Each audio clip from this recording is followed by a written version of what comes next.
Please, sit down. Welcome, everyone. I must apologize for dragging you all here at such an uncommon hour, but from what I've been told, this matter needs to be dealt with urgently. So urgently, in fact, probably should have been addressed weeks ago, but that is spilt milk under the bridge.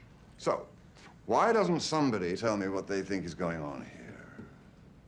Mr. Tull, as I mentioned earlier, if you compare the figure at the top of page 13... Jared, it's a little early for all that. Just speak to me in plain English. Okay. In fact, I'd like to speak to the guy who put this together. Mr. Sullivan, is it? Does he speak English? Sir? I'd like to speak with the analyst who seems to have stumbled across this mess. Certainly. That would be Peter Sullivan, right here. Oh, Mr. Sullivan, you're here. Good morning. Maybe you could tell me what you think is going on here. And please, speak as you might to a young child or a golden retriever. It wasn't brains that got me here, I can assure you of that. Well, sir, as you may or may not know, I work here for Mr. Rogers as an associate in the Risk Assessment and Management Office at MBS. Please, just relax, stand up, tell us in a clear voice what is the nature of the problem. Okay, well, as you probably know, over the last 36 to 40 months, the firm has begun packaging new MBS products that combine several different tranches of rating classification in one tradable security. This has been enormously profitable, as I imagine you noticed. I have. Well, the firm is currently doing a considerable amount of this business every day. Now, the problem, which is, I guess, why we are here tonight, is that it takes us, the firm, about a month to layer these products correctly, thereby posing a challenge from a risk management standpoint. And Mr. Sullivan, that challenge is? Well, we have to hold these assets on our books longer than we might ideally like to. Yes. But the key factor here is these are essentially just mortgages, so that has allowed us to push the leverage considerably beyond what you might be willing or allowed to do in any other circumstance, thereby pushing the risk profile without raising any red flags. Now, thank you, Mr. Sullivan. Sit down. What I'm guessing your report here says, and give me some rope here.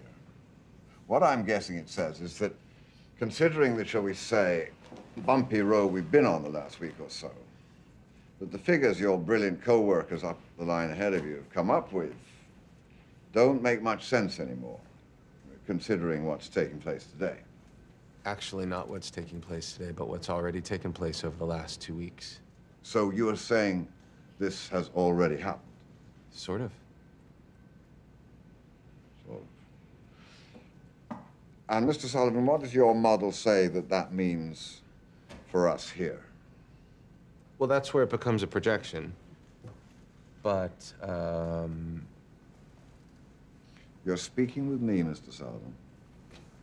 well, sir, if those assets decrease by just 25% and remain on our books, that loss would be greater than the current market capitalization of this entire company.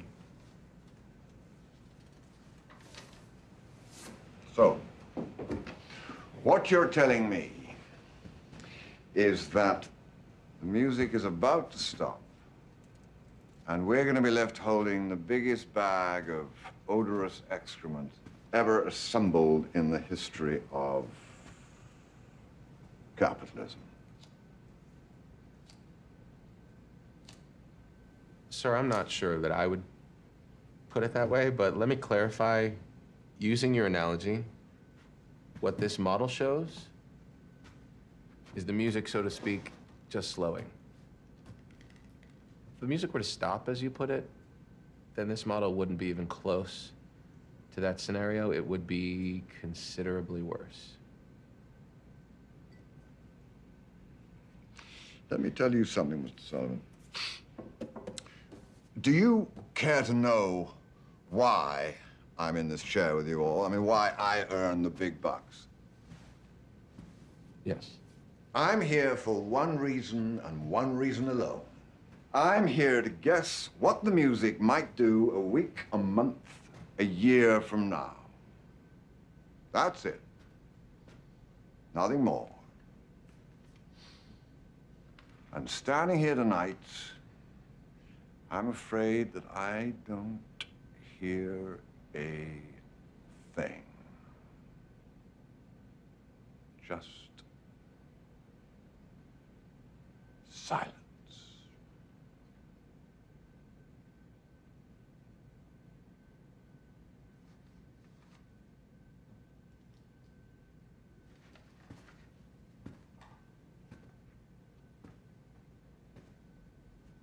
So, now that we know the music has stopped, what can we do about it? Mr. Cohen, Ms. Robertson, I'm afraid I think this is where you're supposed to step back in. Lord knows we've relied enough on Mr. Sullivan tonight.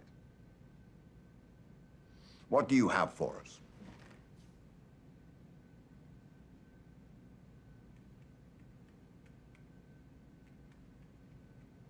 What have I told you since the first day you stepped into my office? There are 3 ways to make a living in this business. Be first, be smarter, or cheat. No, I don't cheat. And although I like to think we have some pretty smart people in this building, it sure is a hell of a lot easier to just be first. Sell it all today. Is that even possible, Sam? Yes, but at what cost? I'll have to pay. Really? I think so. Where is this going to come back to us? Everywhere. Sam, I don't think you seem to understand what your boy here has just said. If I made you, how would you do this?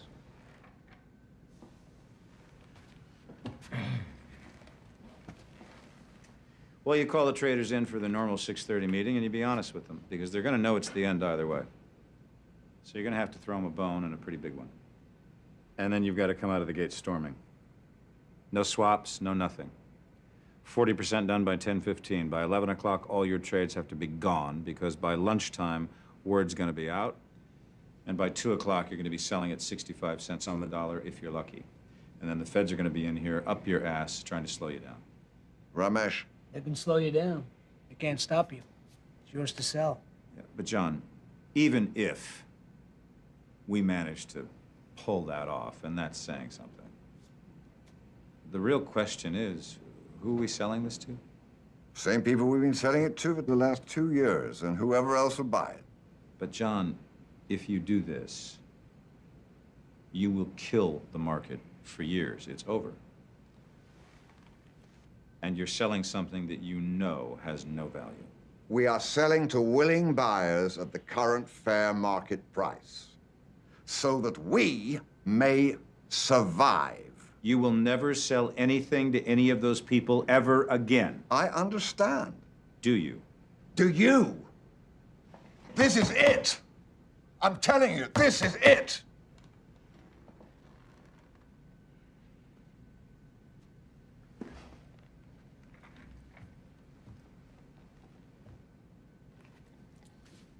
Now it's 4 o'clock. Jared, you got till 5 to break this down, draw me up a plan. Is there anybody else who knows what's in here at the moment, block by block? Eric Dale. And where is he? As of today, he's no longer with the firm. We have been trying to locate him. Carmelo. Yes, Get me Eric Dale here by 6:30. it's done. We meet back here in an hour. Sam, let's talk.